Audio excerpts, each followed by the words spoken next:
5-iyundan davlat oliy ta'lim muassasalariga qabul boshlanadi. Qabul qanday bo'ladi? Qabul ikki bosqichda amalga oshirilib, birinchi bosqichda abituriyentlar test sinovi topshirish uchun onlayn ro'yxatdan o'tishlari kerak. Arizalar 25-iyungacha qabul qilinadi. Bunda nomzodlar test sinovi topshiriladigan fanlar majmuasi, ta'lim tili va test topshirish hududini hamda kasbiy ijodiy imtihon bo'lsa, ularni topshiruvchi davlat oliy ta'lim muassasasini tanlaydi.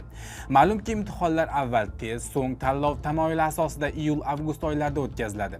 Ikkinchi bosqichda abituriyentlar test sinovlari to'liq yakunlangach, to'plagan balldan kelib chiqib 15 kun davomida oliy ta'lim muassasasi bakalavriat ta'lim yo'nalishi va ta'lim shaklini tanlaydi. Undan keyin o'qishga kira olmaganlar kasb-hunar kolleji va texnikumlariga kirish uchun tanlovda ishtirok etadi. Abituriyentlar kollej va texnikumni, kasb va mutaxassislikni hamda ta'lim shaklini oliy ta'lim muassasalariga qabulning yakuniy natijasi e'lon qilingandan so'ng 10 kun muddatda tanlaydi. Videoni abituriyent tanishlaringizga jo'natib qo'ying. Qabulga oid yangiliklardan boxabar bo'lish uchun bizni kuzatishda davom eting.